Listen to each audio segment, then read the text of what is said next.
강해를 하겠습니다. 출애굽기 21장 말씀, 오늘 21장하고 22장 두 장을 하려고 합니다. 21장 우리 1절로 해서 6절까지의 말씀을 같이 읽고 말씀 나누겠습니다. 1절에서 6절입니다. 같이 읽습니다. 내가 백성 앞에 세울 율례는 이러하니라. 내가 히브리 종을 사면 그가 6년 동안 섬길 것이요 제7년에는 값없이 나가 자유할 것이며, 그가 단신으로 왔으면 단신으로 나갈 것이요 장가 들었으면 그 아내도 그와 함께 가려니와, 상전이 그에게 아내를 주므로 그 아내가 자녀가 낳았으면 그 아내와 그 자식들은 상전에게 속할 것이요 그는 단신으로 나갈 것이로되, 종이 진정으로 말하기를 내가 상전과 내 처자를 사랑하니 나가서 자유하지 않겠노라 하면, 상전이 그를 데리고 재판장에게로 갈 것이요 또 그를 문이나 문설주 앞으로 데리고 가서 그것에다가 송곳으로 그 귀를 뚫을 것이라. 그가 영영이 그 상전을 섬기리라. 아멘.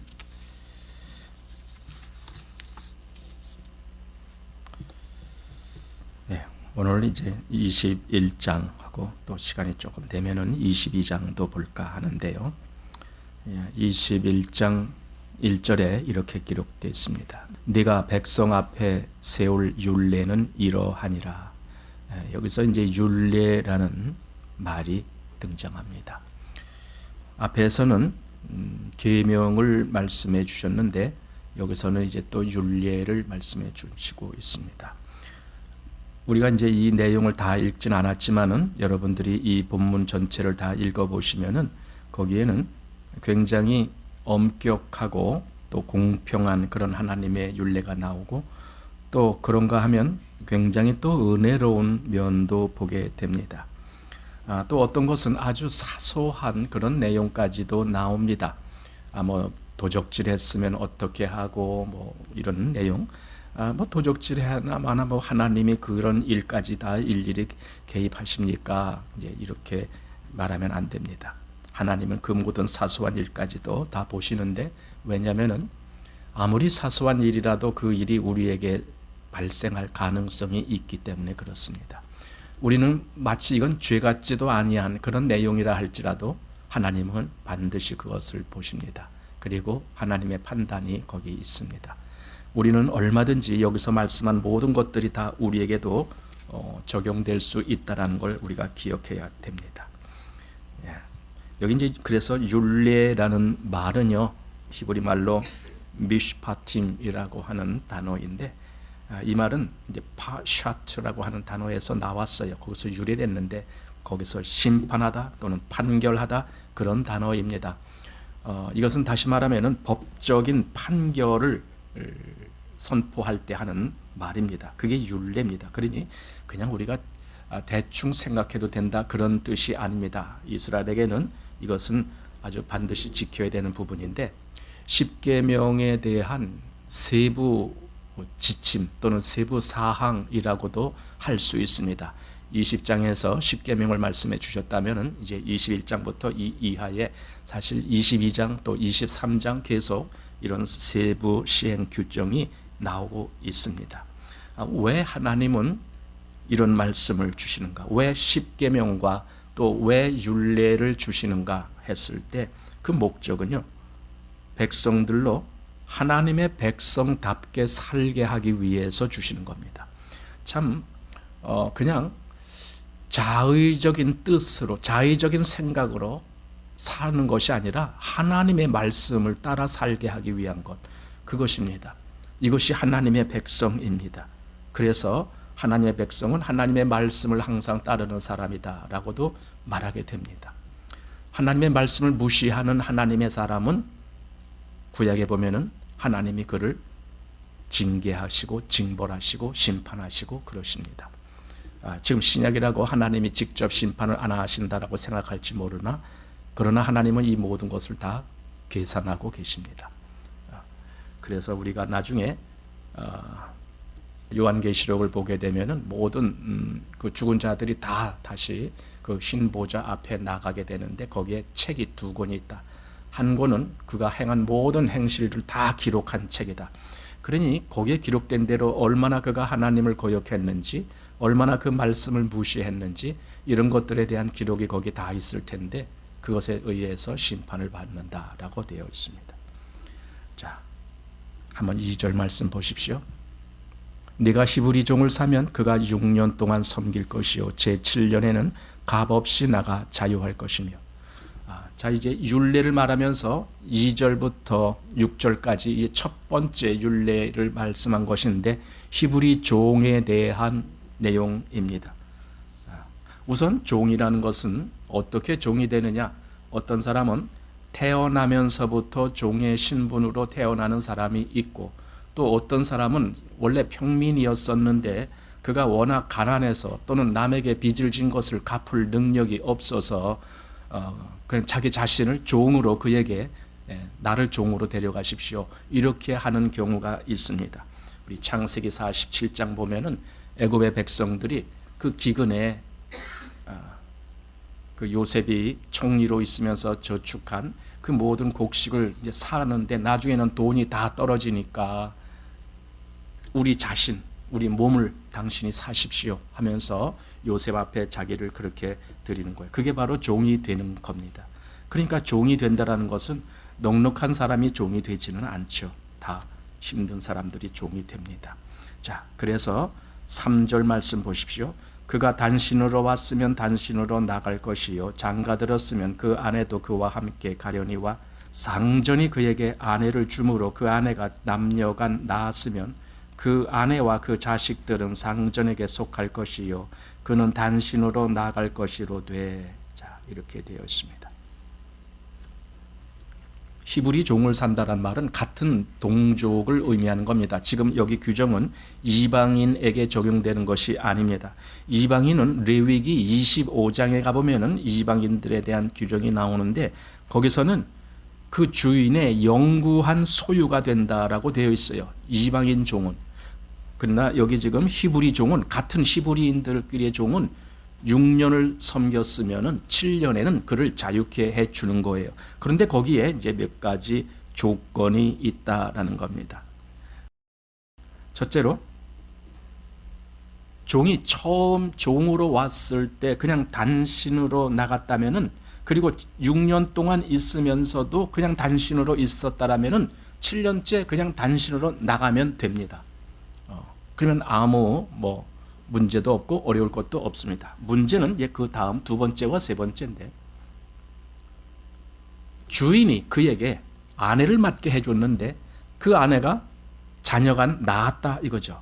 그래서 자식들이 있어요. 6년 정도면은 충분히 자식을 낳을 시간 아닙니까?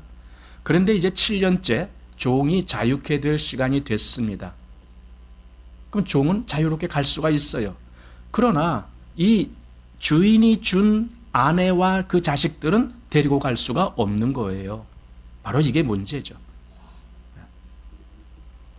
또 한 가지는 처음부터 아내를 이미 얻어서 종으로 되기 전부터 아내가 있었다라면 그럼 그냥 가면 돼요. 아내랑 같이.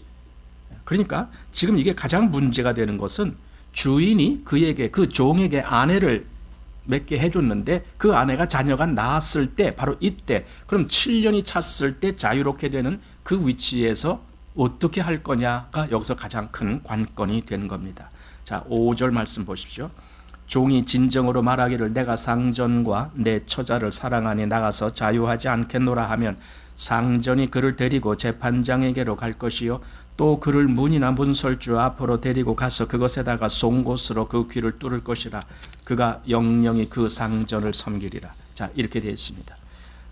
그러니까 참 여기 중요한 어떤 사건이 생기는데, 이 종이 주인이 준 그 아내와 자녀로 인해서 나갈 수가 없는 거예요. 종의 입장을 한번 잘 생각해 보겠습니다. 자기 혼자 자유를 원했다라면 그는 얼마든지 나갈 수 있습니다. 그런데 주인이 준 그 아내와 자녀가 지금 자기 아내고 자기 자녀란 말이에요. 그래서 그는 만약에 나가면 그들과 헤어져야 되는 건데, 그건 너무나 마음에서 아픈 일이 아니겠습니까? 그러니까 나 나가지 않겠습니다 라고 주인한테 이야기를 합니다. 그럼 주인이 그를 데려다가 문설주에다가 이렇게 놓고 못으로 하든 뭘 하든 송곳으로 하든, 여기 송곳이라 되어 있나요? 그 귀에다가 구멍을, 그러니까 요즘 왜 귀걸이 한다라고 이렇게 구멍 뚫는 거 비슷한 거겠죠.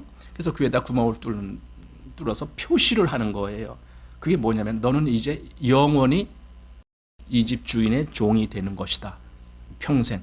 이렇게 하는 겁니다. 여기 이제 보면은요, 고대 근동에서 이 귀를 뚫는다라는 것은 예속의 표시로 그렇게 하는 건데, 이것은 의미적으로 자유의 상실을 상징한다 그래요. 나는 이제 더 이상 자유를 얻지 않겠습니다. 완전히 포기합니다. 나는 영원한 종입니다. 이렇게 선언하는 거나 마찬가지라는 의미겠죠. 그것이 귀에다가 구멍을 뚫는다. 그리고 사실은 귀에다 구멍만 뚫는 것으로 끝나지 않고 거기다가 어떤 고리도 달기도 한다. 이제 이런 말을 합니다. 그런데 이제 우리가 여기서 좀 주의해서 보아야 될 것은 이것이 과연 무엇을 의미하는 것인가 했을 때 이 히브리 종은 예수님을 상징하는 것이다라는 걸 우리가 보게 되는 겁니다. 한번 여기 시편 40편 말씀을 보시기 바랍니다.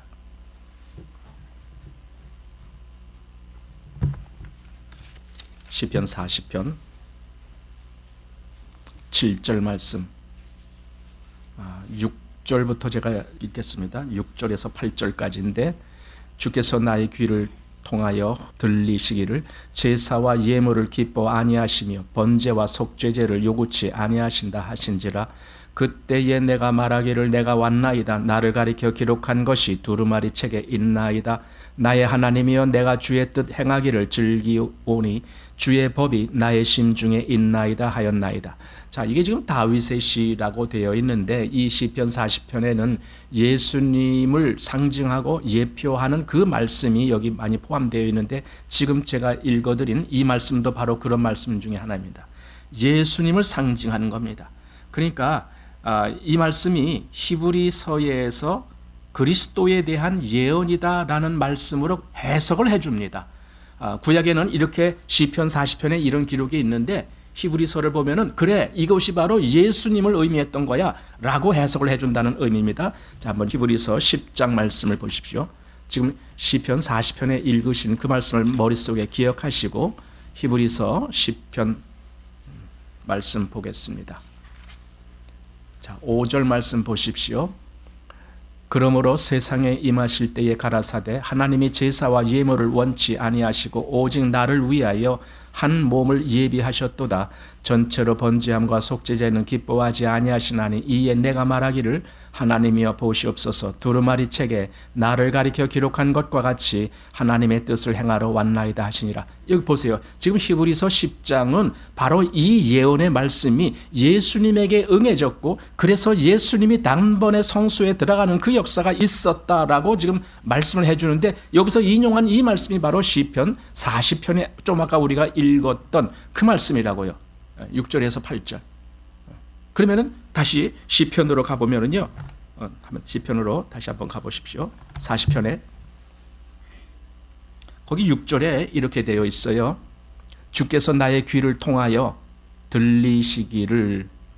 여기 들리시기를이라는 글자는 작은 글씨로 되어 있죠. 어떤 성경은 그렇게 되어 있을 거예요. 그거는 원어에 없는 건데 해석하기 편하게 하기 위해서 이렇게 집어넣은 말이에요. 그러니까 그건 제외시켜도 돼요. 그냥 주께서 나의 귀를 통하여 그리고 끝. 근데 그럼 통하여란 말이 뭐냐라는 걸 우리가 좀 해석하려고 그래요. 그래서 제사와 예물을 기뻐 아니하시며 이렇게 되어 있습니다. 제가 이제 킹제임스 버전이나 또는 ESV나 이런 거 또 NIV나 보는데, 킹제임스 버전하고 ESV는 지금 우리 이 개역 성경과 비슷합니다. 해석이. 킹제임스 버전은 하나님이 내 귀를 여셨다. 그래서 들려주셨다. 이런 의미로 말씀하고, ESV는 하나님이 열린 귀를 나에게 주셔서 듣게 하셨다. 이렇게 해석을 합니다. 그런데 NIV는 좀 달라요.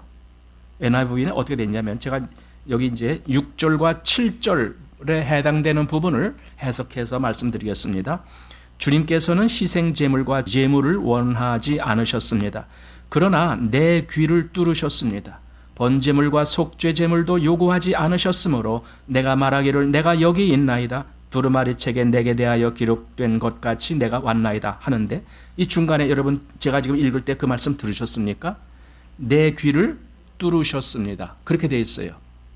그러니까 여기 킹 제임스 버전이나 ESV는 여셨다, 열린 귀 이렇게 해석을 했는데, 그래서 나로 하여금 듣게 했다 이렇게 했는데, NIV는 아까 뭐라고요? 내 귀를 뚫으셨습니다. 이렇게 해석이 되어 있습니다. 그러면 이것이 지금 히브리 종이 그 영원히 주인의 종이 되겠습니다라고 선포할 때 하는 그 행위를 상징하는 것이다, 이렇게 보게 되는 거예요. 실제로 관주가 그렇게 연결되어 있습니다. 관주 성경 갖고 계신 분들은 지금 출애굽기를 보면서 이 시편 40편과 연결되어 있는 것을 보게 될 겁니다.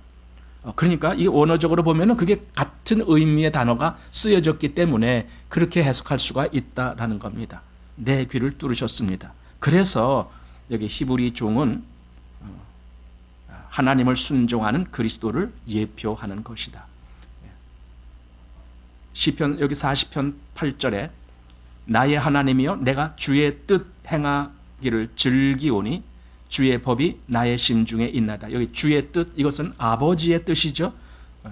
주님은 하나님의 뜻을 행하러 오신 분입니다. 그래서 요한복음 4장 34절 말씀에는 예수께서 이르시되 나의 양식은 나를 보내신 이의 뜻을 행하며 그의 일을 온전히 이루는 이것이니라. 그러니까 나를 보내신 이의 뜻, 주님은 항상 그 어떤 것을 말씀하실 때 항상 이런 방법이에요. 하나님의 뜻, 아버지의 뜻, 또는 나를 보내신 이의 뜻, 그렇게 말씀합니다. 요한복음 5장 30절에는 내가 아무것도 스스로 할 수 없노라. 듣는 대로 심판하노니 나는 나의 원대로 하려 하지 않고 나를 보내신 이의 원대로 하려는 고로 내 심판은 의로우니라. 나를 보내신 이의 원대로. 또 요한복음 6장 38절 말씀 보면은 내가 하늘로서 내려온 것은 내 뜻을 행하려 함이 아니요 나를 보내신 이의 뜻을 행하려 함이니라. 나를 보내신 이의 뜻은 내게 주신 자 중에 내가 하나도 잃어버리지 아니하고 마지막 날에 다시 살리는 이것이니라. 또 요한복음 7장 16절 말씀에 예수께서 대답하여 가라사대 내 교훈은 내 것이 아니요 나를 보내신 이의 것이니라. 그리고 아까 본 히브리서 10장 거기 7절 말씀에 이에 내가 말하기를 하나님이여 보시옵소서 두루마리 책에 나를 가리켜 기록한 것과 같이 하나님의 뜻을 행하러 왔나이다 하시니라. 하나님의 뜻을 행하려고. 또 히브리서 10장 9절 말씀에는 그 후에 말씀하시기를 보시옵소서 내가 하나님의 뜻을 행하러 왔나이다 하셨으니 이렇게 됩니다. 이게 바로 여기서 이제 히브리 종이 하는 행동과 예수님이 이 땅에 오셔서 하신 행동이 그대로입니다. 그런데요, 여기 오늘 본문에 뭐라고 되어 있느냐 하면요, 주인이 그 종에게 상전이라고 나와 있죠. 여기 4절 말씀 보십시오. 오늘 본문 4절 상전이 그에게 아내를 주므로 아내가 자녀가 낳았으면 합니다. 자, 상전이 아내를 주었습니다. 누구에게 줬느냐? 그 히브리 종에게 주셨습니다. 그러면은 사실 우리는 예수님이 바로 이렇게 하나님이 그에게 누구를 주셨다라는 그 부분을 보게 됩니다. 여기 아내라는 개념은요, 우리 이렇게 봐야 돼요. 그리스도의 신부 이렇게 볼 수 있어요. 그리스도의 신부, 그건 이제 교회죠. 그냥 교회를 어떻게 그럼 그리스도의 신부라고 할 수 있느냐? 하나님이 그에게 주신 거예요. 우리 요한복음 17장 말씀 보십시오.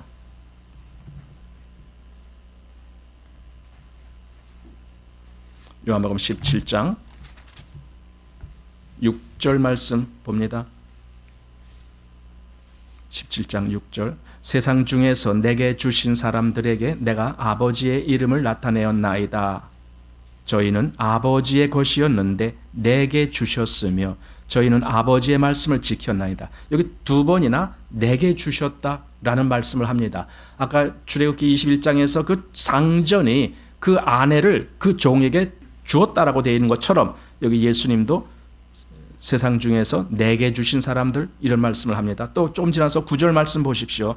내가 저희를 위하여 비옵나니 내가 비옵는 것은 세상을 위함이 아니요 내게 주신 자들을 위함이니이다.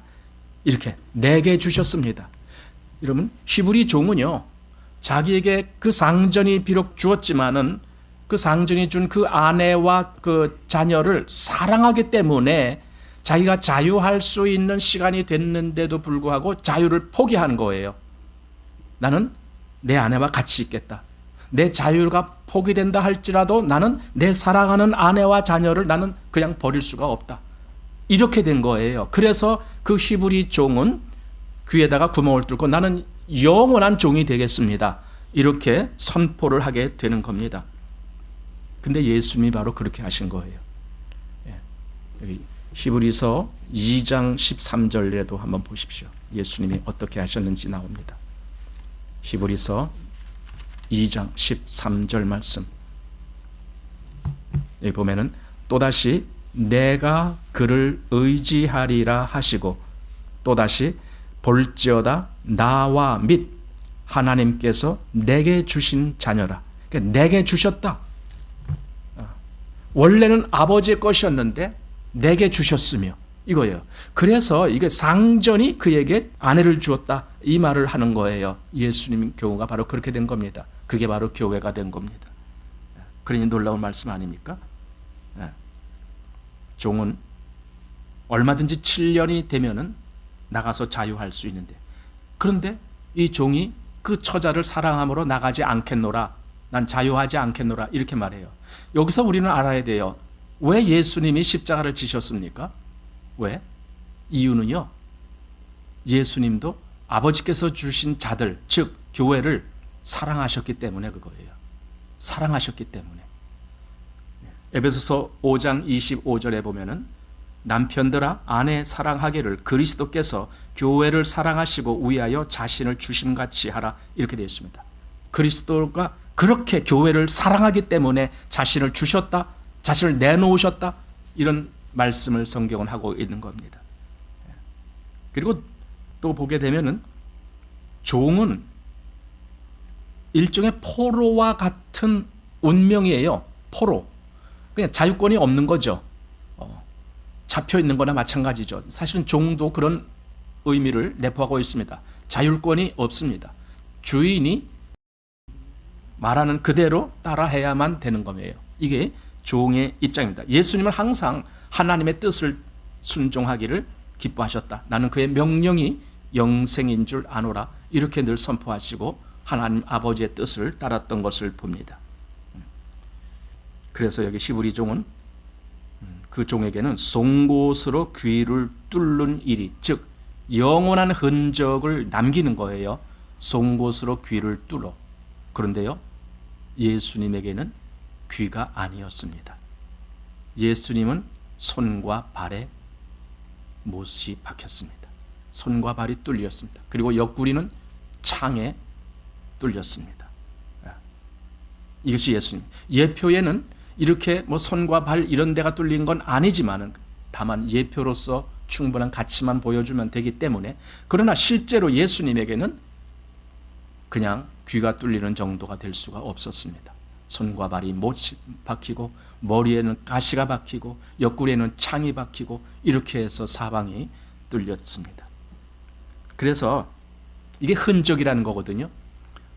히브리 종은 그 귀에 뚫린 구멍이 계속 흔적으로 남아있는 겁니다. 주인에게는 나는 영원히 주인에게 속한 종입니다. 이런 의미가 되지만 처자에게는 무슨 의미가 될까요? 내가 너희를 사랑한다. 그 의미예요. 처자에게는. 예수님도 그 십자가에서 못 박히신 자국이 부활 후에도 없어지지 않고 그대로 있었어요.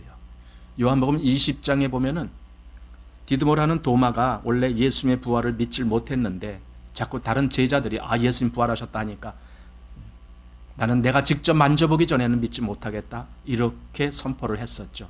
그런데 정말 도마가 있을 때 예수님이 두 번째 나타나셔갖고 도마야 이리 와서 내 손을 내밀어 내 못자국을 만져봐라 이거예요. 또 내 옆구리에 창자국에 손을 넣어보라 이거죠. 그러니까 그 못자국, 창자국이 그대로 있는 거예요. 없어지지 아니하고. 아마 나중에 우리가 주님께 가갖고 주님 만나 뵐 때에 누가 주님이야? 누가 주님이야? 여러분 그거 걱정할 필요 하나도 없다고 봐요. 왜냐하면 그분의 손에는 못자국이 그리고 그분의 옆구리에 창자국이 그냥 있을 거니까. 우리는 그분이 우리의 주님이신 것을 보게 되는 겁니다. 그럼 뭡니까 그게? 저는 이렇게 말하고 싶어요. 그게 사랑의 흔적이다. 주님이 여기 히브리 종처럼 자기의 모든 자유를 포기하고 오직 아버지의 뜻을 따라서 왔으며 그리고 우리를 사랑하셨기 때문에 자기를 드리는 그런 일을 하셨던 겁니다. 이것이 그래서 히브리 종을 저는 예수님에 대한 예표의 말씀으로 그렇게 봅니다. 자, 이제 조금 지나서 12절 오늘 본문 보십시오. 12절에서 14절 말씀 제가 읽겠습니다.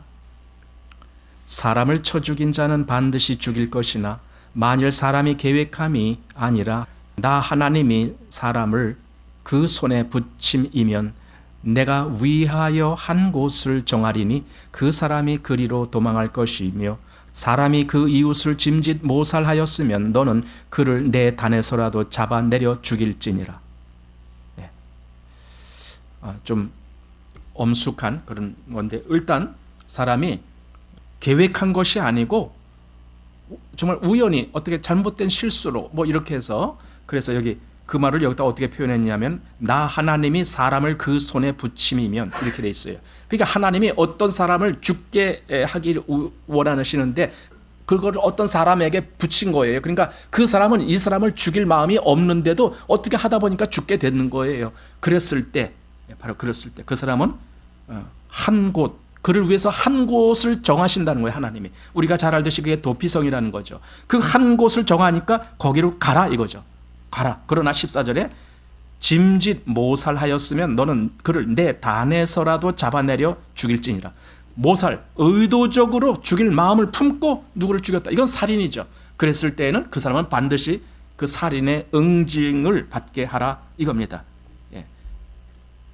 이 말씀은 이제 앞에 있는 출애굽기 20장 13절에서 그 살인하지 말지니라라는 10계명의 그 계명 중에 나온 그 부분을 더 세부적으로 말씀한 것이다라고도 보게 되는데 여기 여러분 이 살인자가 물론 오살자를 두고 하는 말이에요. 고살자는 가능이 없어요. 그러나 오살자는 도망할 어떤 특권이 주어지는 거예요. 도망갈 수 있는 특권, 도피성으로 피할 수 있는 것, 이게 얼마나 큰 은혜입니까?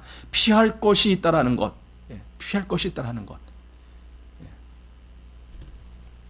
자, 그러면서 좀 건너뛰어서 23절 말씀을 보십시오.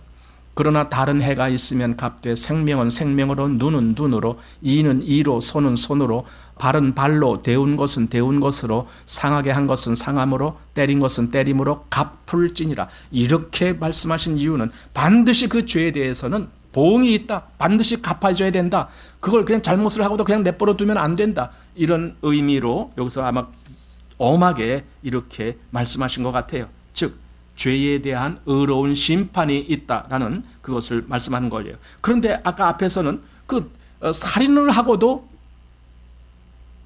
그 심판을 받지 않고 도망가서 살 수 있는 사람이 있어요. 살인을 했는데 물론 일부러 살인한 게 아니잖아요. 어떻게 뭐 우연히 또는 뭐 어떻게 잘못돼서 오살자라고 되어 있는데 그런 살인을 하고도 도망가서 사는 사람이 있고 또 어떤 사람은 도망가도 거기서 끄집어내서 죽여야 되는 사람이 있고 이거예요. 이게 얼마나 이게 놀라운 겁니까? 하나님은 바로 이 도망가는 사람 그를 위해서 도피성을 말씀하십니다. 그래서 나 하나님이 사람을 그 손에 붙임이면 여러분 진짜 하나님이 어떤 사람을 사람들에게 붙인 일이 있습니다. 그게 누구냐면 예수님이십니다. 하나님은 예수님을 사람들 손에다 맡긴 거예요. 붙인 거예요. 그게 그 사람들이 그 예수를 죽이라고 아우성친 거예요. 사도행전 2장 23절 보면은 그가 하나님의 정하신 뜻과 미리 아신 대로 내어준 바 되었거늘. 뭐예요? 내어준 바 되었다는 말은 뭡니까? 하나님께서 그를 내어주셨다. 다시 말하면 하나님께서 그를 사람들에게 맡기셨다. 그 뜻이에요. 하나님은요, 예수님이 죽음을 당하시기 위한 그 계획을 처음부터 하신 거예요. 예수님을 죽인 자들이 누구일까요? 아마 그때에는 그 십자가에서 처형을 집행하는 집행관들이 예수님을 죽였겠죠. 못을 박은 그들은 직접 예수님을 죽였겠죠. 그러나 사실 예수님을 죽인 자들이 누굴까요? 모든 죄인, 바로 우리들입니다. 왜냐하면 그것 때문에 예수님이 그 십자가를 가신 것이지, 그 로마 십자가에서 그 처형 집정관들 때문에 가신 것이 아니에요. 죄인들 때문에 가신 거라고요. 죄인들을 위해서 가신 거라고요. 그러니까 모든 죄인이 직접적인 그 살인의 가담자가 된 거예요. 살인자가 된 거예요. 모든 죄인은 살인자예요. 그래서 살인자예요. 그런데 예수님이 십자가에서 죽으시면서 무슨 말씀을 하시는 줄 아세요? 저 밑에서 그 예수님을 조롱하고 또는 심지어는 거기서 예수님 손과 발에 못을 박았던 그들 석권에서 모든 많은 사람들 거기 밑에 있는데요. 누가복음 23장 34절에 이렇게 말씀합니다. 이에 예수께서 가라사대 아버지여 저희를 사하여 주옵소서 자기의 하는 것을 알지 못함이니이다. 여러분 이 말씀 귀에 들어옵니까? 자기의 하는 것을 알지 못함입니다. 그들은 정말 알고서 그렇게 한 것이 아니라 모르고 저 일을 저질렀습니다. 이렇게 말하는 거예요. 그게 어떤 의미냐면은 오살자에 해당한다 그 말이에요. 알지 못하는 상태에서 했으니까. 그러면은요 도피성으로 피할 기회가 주어지는 거예요. 오살자기 때문에. 알지 모르고 살인을 저질렀어요. 이 세상의 모든 죄인은 알지도 못하는 사이에 그 죄 때문에 예수님을 죽게 만든 살인자들이라고요. 그런데 그런 자들에게는 도피성으로 피할 수 있는 기회가 주어지는 거예요. 바로 이게 우리에게 주어지는 얼마나 큰 특권이고 은혜냐 이거죠. 바로 그 문제를 여기서 보게 되는 겁니다. 즉 오살자, 그들에게 도피성인 예수님 안에 들어갈 수 있는 그 기회가 주어지는 겁니다. 도피성은 예수님 자신이십니다. 자, 21절부터는요 이방의 나그네를 압제하지 말라, 또 학대하지 말라, 또 과부나 고아를 해롭게 하지 말라, 가난한 자에게 돈을 꾸이거든 체주같이 막 이렇게 하지 말라, 또 이웃의 옷을 전당 잡거든 해가 지기 전에 돌려보내줘라. 자, 이렇게 말씀하시는 하나님의 의도는 실제로 하나님의 마음이 이렇게 가난하고 이렇게 연약하고 이렇게 힘이 없고 이렇게 불쌍하고 그런 자들을 하나님은 긍휼히 여기신다라는 사실이에요. 그러니 너희도 그렇게 해라 이거죠. 저가 가난하다고 억압하지 말고 그에게 줄 것만 해가 지기 전에 빨리 주고 품삯을 빨리 주고 이렇게 하라라는 거예요. 이게 하나님의 마음이다. 그렇다면은요, 난 이렇게 보는 거예요. 오늘날 그리스도인이라면은 하나님의 마음을 담는 것이 옳다라는 거예요. 긍휼히 여길 자를 긍휼히 여기고 불쌍히 여길 자를 불쌍히 여기는 거예요. 여러분 하나님의 사람은요 구원의 교리만 외치는 게 하나님 사람이 아니에요. 실제로 그 속에 하나님의 마음이 있어야 돼요. 너희 안에 이 마음을 품어라. 곧 그리스도 예수의 마음이니 그랬잖아요. 그런 마음이 마음속에 있어야 돼요. 그럼 여기서 말하는 대로 정말 그리스도인은 어렵고 불쌍하고 힘든 사람들 그들을 향한 긍휼한 마음이 있어야 되고 그들을 향한 도움의 손길도 내놓을 줄 알아야 되고 그런 거예요. 이게 진짜 하나님의 마음을 담는 사람이에요. 저는 우리도 그런 것을 좀 많이 배워야 되겠다라는 생각을 하게 됩니다. 여기 22장 출애굽기 22장 27절 그 몸을 가릴 것이 이뿐이라 이는 그 살에 오신즉 그가 무엇을 입고 자겠느냐 그가 내게 부르짖으면 내가 들으리니 하면서 나는 자비한 자임이라. 누가 자비하시다고요? 하나님이에요.